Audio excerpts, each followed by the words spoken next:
You're watching Forsaken Joe. Don't forget to like and subscribe. Enjoy the story. Let's begin. I was halfway through a cold slice of leftover pizza when my phone buzzed. The message was from my wife, Lila. Please come back. That's it. 2 words that hit me like a truck. It wasn't just the words, it was the timing. 10 minutes ago, I'd stormed out of her boss's party, humiliated and invisible. 10 minutes ago, I swore I wouldn't look back. And now, she wanted me to return? I stared at the screen, my fingers trembling. The party had been a nightmare. I wasn't prepared for the way she treated me the moment we stepped through those fancy glass doors. I became a ghost in her presence. She didn't introduce me to a single person, didn't ask if I was okay, didn't even glance in my direction when I tried to catch her eye. Instead, she stood there laughing, sipping wine with people I didn't know, her voice loud and happy like I wasn't even in the same room. The worst part? I watched her whisper something to a guy in a blue suit, a guy I'd never seen before, like they had their own private joke. I saw her hand brush his arm, quick and casual, as if my existence didn't matter. That moment, it broke something in me. I walked out without a word, the sound of her laughter echoing behind me. Now, here I was, sitting in my car outside a gas station, reading her text like it was some cruel joke. Please come back. Why now? Why not when I was standing alone like an idiot while she played social butterfly? Was this guilt? Or worse? Was this about something I wasn't supposed to see? I typed a reply, but then stopped. My reflection in the windshield looked pathetic, wide-eyed, pale, sweaty.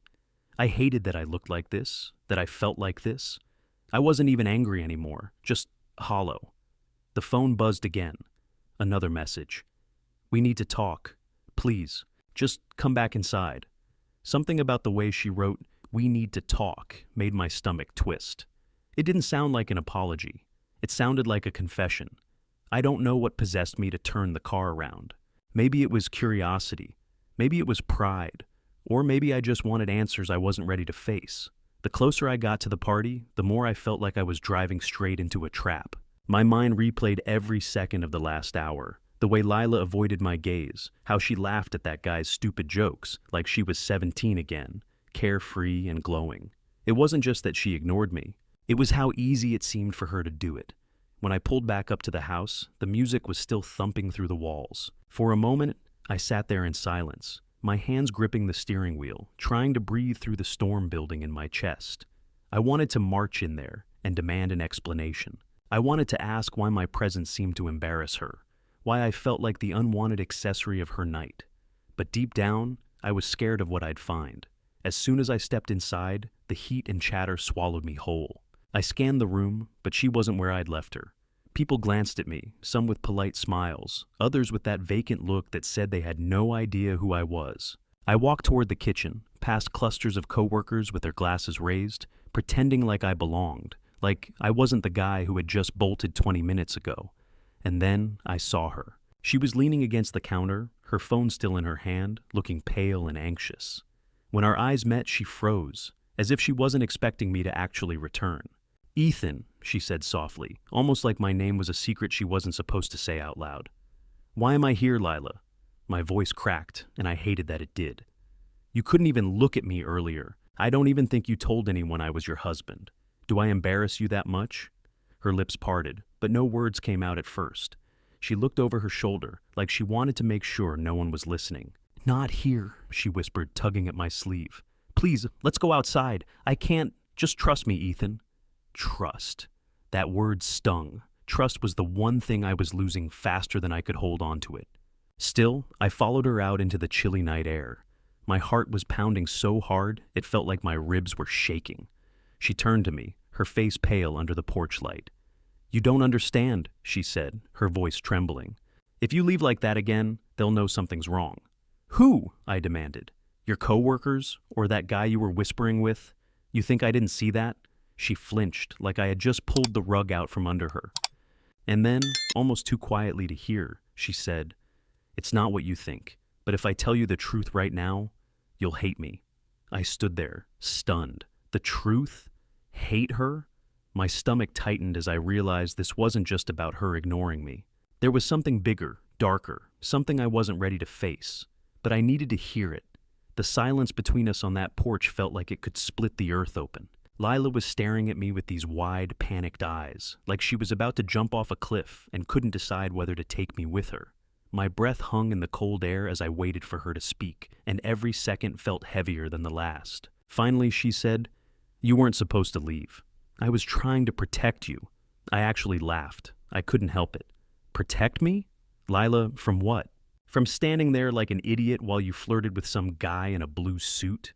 Her face crumpled, and she shook her head. "You don't understand, Ethan. That man you saw, he's not just a coworker. He's complicated. This whole night is complicated. I was trying to keep things normal, but when you walked out, I panicked." "Normal?" I snapped, my voice rising. "You call ignoring me all night normal? You call making me feel like I'm not even your husband normal?" My hands were shaking, but I didn't care anymore. "If something is going on, just say it." "Because I swear, Lila, if you're hiding something, I'm not cheating on you," she cut in, her voice sharp, almost desperate. "It's not that. I swear to you it's not that." Her words hit me, but they didn't calm me. "Then what the hell is it?" I asked, my tone quieter but heavier. She glanced back at the house, at the windows glowing with warm light and laughter, and lowered her voice to a whisper. "There's something about my boss you don't know. Something about tonight. I can't explain it here. If I tell you now, in front of them..." She swallowed hard. "Ethan, it's not just my job on the line. It's yours too. Everything we have. You need to trust me, just for tonight. Please." I stared at her, my heart pounding so loud I could barely hear my own thoughts. Everything she said made zero sense, but the way she said it didn't sound like an excuse. It sounded like fear, genuine fear. "What do you mean, my job?" I demanded, stepping closer. "What the hell does your boss have to do with me?" Before she could answer, the sliding door behind us opened, and that guy in the blue suit stepped out. He was taller up close, sharp smile, expensive watch glinting under the porch light. "Everything okay out here?" he asked, his tone too smooth, too casual, like he already knew the answer. Lila stiffened instantly. She didn't even look at me. She just plastered on this fake smile and said, "Yeah, we're fine, just needed some fresh air." The man's eyes flicked to me, and there was something in his gaze I didn't like. It wasn't friendly. It was assessing. "Good," he said slowly. "Because Mr. Hale wants to see you, Lila. Inside, now." And just like that, she went pale. The moment she stepped back inside, I felt it. The shift in her posture, the way her hand trembled as she brushed past me. Lila wasn't just nervous. She was terrified. I followed a few steps behind, not because I wanted to, but because something deep in my gut told me I had to see what was happening in that house. The warmth of the music and laughter hit me like a wave when we re-entered, but it felt artificial now, like a movie set where everyone was reading their lines just a little too perfectly. The man in the blue suit guided her through the crowd, with a subtle but firm hand on her back, as if he owned her. I wanted to rip his hand away, but the look Lila gave me, wide eyes, almost pleading, made me stop. She didn't want me to make a scene. That alone was strange. Lila has never been the type to keep quiet when someone crossed a line. Whatever was going on here, it was something she believed could crush us both if I reacted too quickly. They led us to a room off the main hall, a private lounge area that looked like it had been ripped out of a magazine. Dark leather sofas, golden lamps, and the faint smell of expensive cigars. That's where I saw him for the first time. Mr. Hale, her boss. He was sitting casually in an armchair, a glass of whiskey in hand, watching me like I was some kind of puzzle he was about to solve. "So," Hale said, his voice smooth and low, "you're the husband." The way he said it, the husband, made my skin crawl. He didn't say it like I was a person, more like I was a problem. I felt small in that room, outnumbered and completely unprepared for whatever this was. "Yes," I muttered, forcing myself to stand straighter. "And who are you?" A smirk crept across his face. "I'm the man keeping a roof over your wife's head." His eyes flicked to Lila, who looked like she was holding her breath. "And maybe, indirectly, over yours too." Something about his tone was off. It wasn't the usual arrogance of a successful boss. It was sharper, darker, like there was a threat laced into every word. I glanced at Lila, hoping she'd jump in and explain, but she just stood there, pale and silent. Hale set his drink down on the table beside him and leaned forward. "Your wife has been valuable to this company, more valuable than you probably realize. But tonight isn't just about celebrating her work. Tonight, Ethan, is about loyalty. We need to know who we can trust. And from what I've seen, he paused, studying my face like a hawk, you don't exactly scream loyal. I felt my jaw clench. I don't even know what you're talking about, I said, trying to keep my voice steady. Don't you? Hale smiled again, but it wasn't warm. It was the smile of a predator. You walked out, didn't you? You left her, in my house, on my night. Do you have any idea what message that sends? Before I could answer, Lila stepped forward. Please, Mr. Hale, this isn't… Quiet, he snapped, and she froze, just like that. Like he owned her voice. That was when something inside me shifted. This wasn't normal. This wasn't just some corporate power trip. Something about this man, this whole party, felt wrong on a level I couldn't quite understand yet. I took a step closer to him, my hands shaking, but my voice firm. If you've got something to say to me, say it, but don't talk to my wife like that. The room went dead silent. Hale's grin widened just slightly, and he leaned back in his chair, as if I'd just passed some invisible test. You've got fire, he said. Good. You're going to need it. I didn't even have time to ask what he meant before two other men walked into the room, both dressed in the same sharp suits, both wearing the same unsettling smiles. Hale stood up slowly, like a king rising from his throne, and said, Let's take this somewhere more private. We have business to discuss. Lila shot me a look that said, Do not fight this. But every nerve in my body was screaming that something was very, very wrong. I followed them, though every step felt like I was walking deeper into something I might not come back from. The two men in suits flanked us as we moved down a narrow hallway that didn't match the rest of the house. The walls were darker here, lined with old portraits that seemed to watch me. The music from the party faded until it was just a muffled thump behind us, replaced by the creak of the floorboards and the faint hum of something mechanical. Lila stayed close to me, but she wouldn't meet my eyes. She looked like a prisoner marching toward her cell.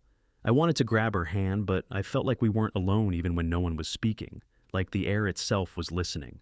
Hale stopped at a plain wooden door at the end of the hall, pulling out a key from his jacket. He glanced back at me, that smile never leaving his face, and said, Ethan, what happens in this room will determine how much you really know about your wife. He didn't say it like a threat. He said it like a promise, like he was about to show me something that would crush me. The door opened, and I stepped inside. The room was strange. It wasn't a lounge or an office, not really. It was dimly lit, with a large table in the center, surrounded by high-backed chairs that looked too expensive for what they were. There was a single camera mounted in the corner of the ceiling, its red light blinking like an unblinking eye.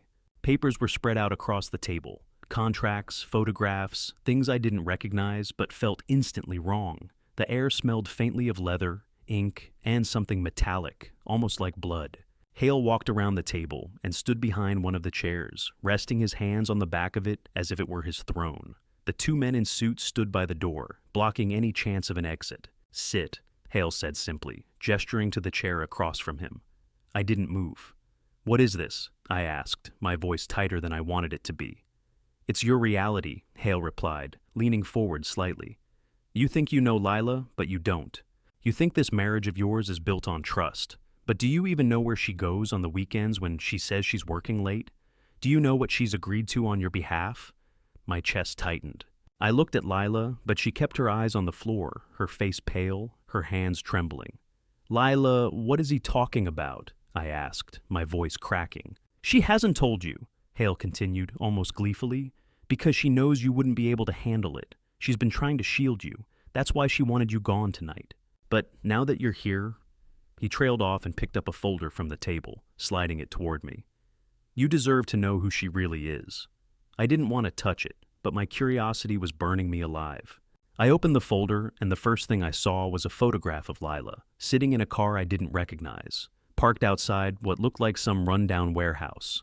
Her expression in the photo was tense, as if she knew she was being watched. Behind the photo were copies of documents with her signature, letters, and something that looked like financial statements that didn't make sense. My name was on one of them. What is this? I demanded, my voice shaking. What is all of this? It's what your wife has been hiding, Hale said, leaning back with that predatory smile. She's been involved in things far beyond her little marketing job. Things that could either make you both very rich or destroy you completely. And right now, Ethan, I'm not sure which path she's chosen. Lila finally spoke, her voice almost breaking. Ethan, don't listen to him. He's twisting everything. I can explain, but not here, not with them listening. Then explain it now, I snapped, slamming my hand on the table. Because I'm done being left in the dark. Hale chuckled, slow and deliberate. Careful, Ethan. You're going to learn that not every truth is something you want to hear.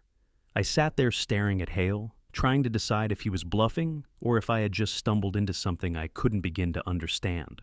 Every nerve in my body screamed that this was bigger than a work party, bigger than a jealous husband's paranoia. My gut told me I should grab Lila and walk out, but my feet felt like they were bolted to the floor. And Lila, that she wasn't saying anything. She stood there like a shadow, her eyes flicking nervously from me to Hale, as if every possible outcome terrified her. You're lying, I said finally, forcing the words through my clenched teeth. This is some game you're playing, trying to mess with me. My wife wouldn't be caught in anything like this. Hale tilted his head, smiling faintly, like a man amused by a child's tantrum.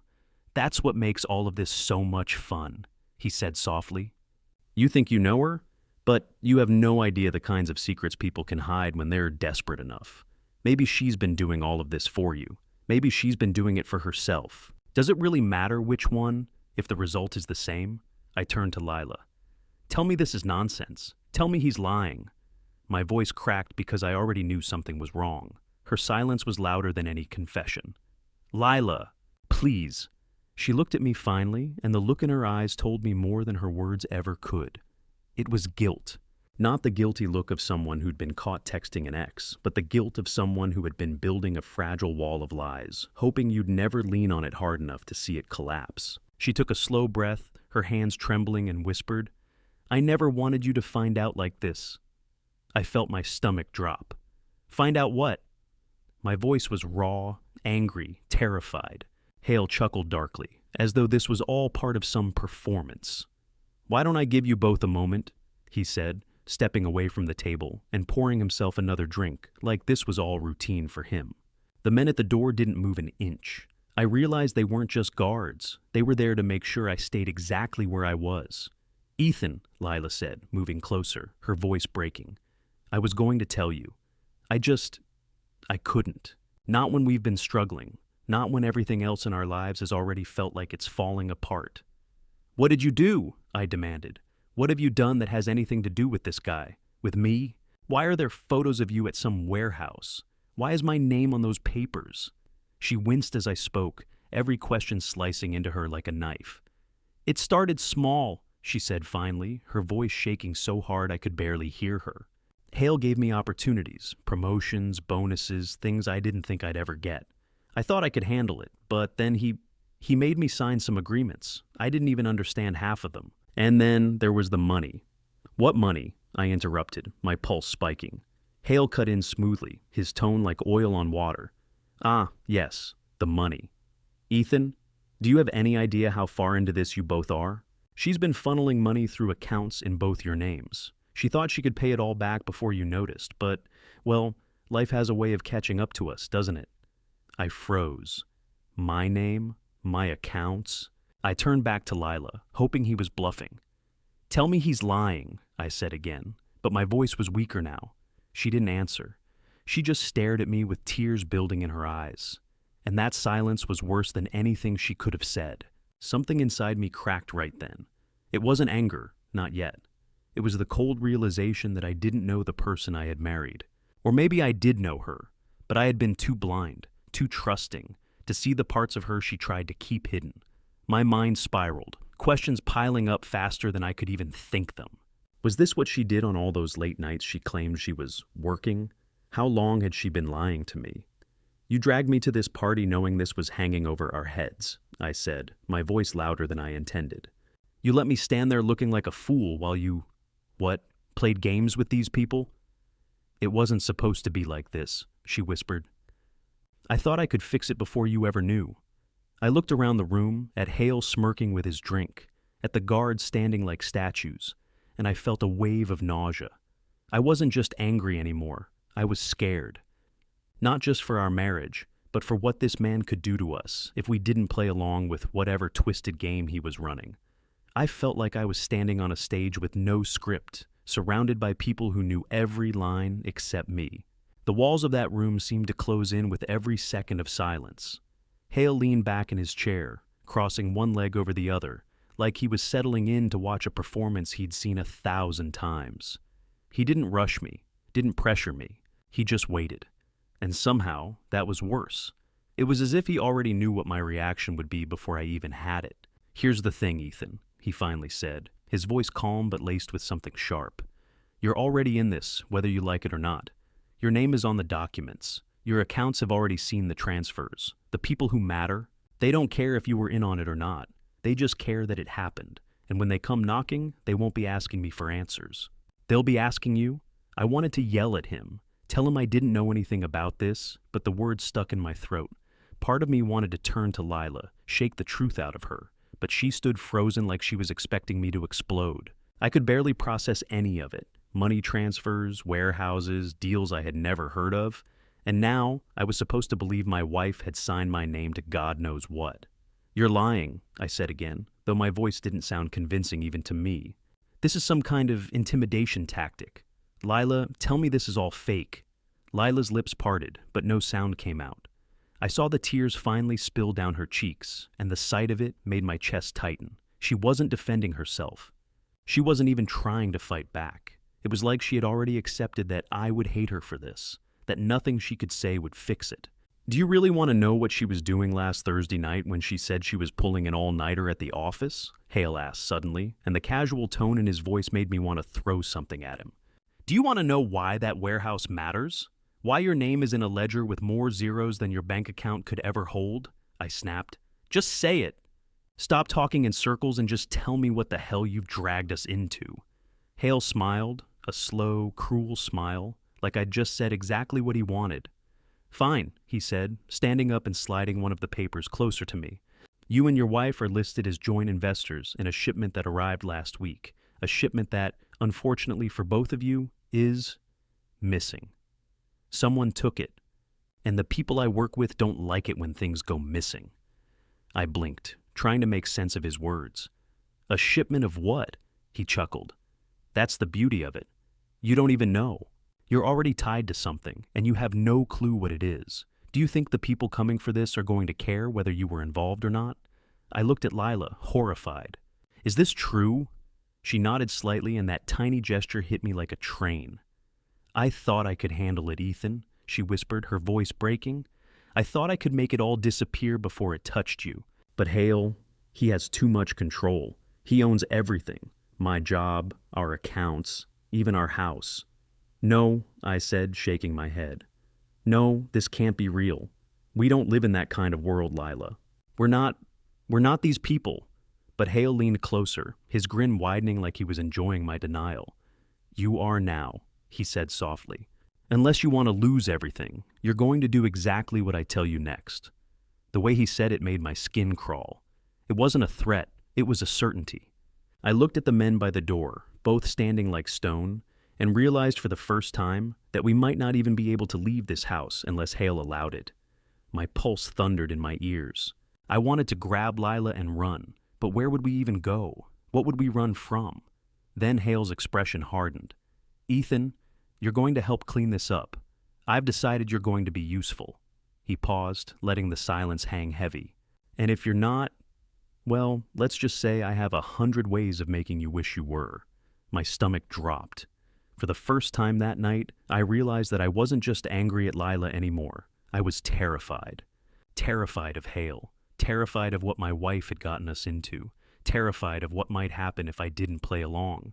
Something inside me snapped at that moment. I realized that if I kept standing there, letting Hale control the conversation, I'd lose everything.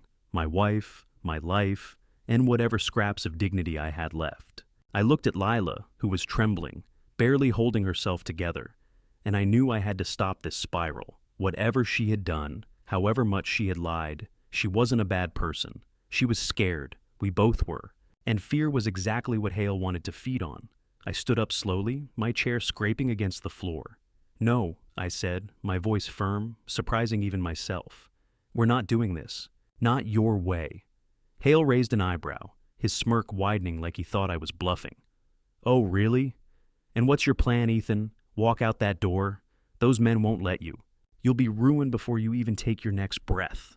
I took a step toward him, my hands shaking but my voice steady. You think you own her because you've trapped her in some deal. You think you own me because you have a few papers with my name on them, but you don't. You don't own us. I turned to Lila. Do you still have the copies? The files you told me about? Her eyes widened. Ethan, do you? I asked again, and she nodded, just barely. Hale's grin faltered for the first time. What files? The ones you thought she didn't make, I said. The ones that show every transfer, every deal, every illegal thing you've buried under this company's name. You think you're untouchable? We've been sitting on evidence that would burn this entire empire to the ground. It wasn't entirely true. Lila had hinted weeks ago that she'd been keeping screenshots of suspicious emails and shady transactions, but I didn't know how much she actually had. Still, judging by the way Hale's face tightened, I'd hit a nerve. You're bluffing, he said coldly, though his voice didn't have the same confidence as before. Maybe I am, I replied, stepping closer. But are you willing to take that risk? Because if anything happens to us tonight, every file Lila has gets sent to the police, the media, and whoever else will listen. We're done being your pawns. The silence that followed was thick and dangerous. The two men at the door looked to Hale, waiting for his signal. For a moment, I thought he'd call my bluff and we'd both end up trapped here, worse than before. But then, to my shock, he laughed. It wasn't his usual smug laugh. It was sharp, almost bitter. You've got guts. I'll give you that, Hale said finally, standing up and straightening his jacket. Fine. Get out of my house, both of you. But if those files show up anywhere they shouldn't, Ethan, you won't like what happens next. I grabbed Lila's hand, and this time she didn't pull away. We walked past the guards, through the hallway, and out the front door into the cool night air. My heart was pounding, but for the first time all night, I felt like I could breathe. We didn't speak until we were in the car, doors shut, engine running. Lila finally broke the silence, her voice shaking. I'm sorry. I should have told you everything. I thought I could handle it alone, but I just made it worse. I stared at her for a long moment. No more secrets, I said softly. If we're going to survive this, we do it together. No more lies. She nodded, tears sliding down her face, and I took her hand, squeezing it. For the first time in months, I felt like maybe, just maybe, we were on the same side again. We drove away from that house, away from Hale's twisted world, knowing we weren't completely safe yet. But we had each other, and we had enough to fight back if we needed to. That was enough for me. That night didn't just break us, it forced us to rebuild, stronger and together, in a way we hadn't been in years.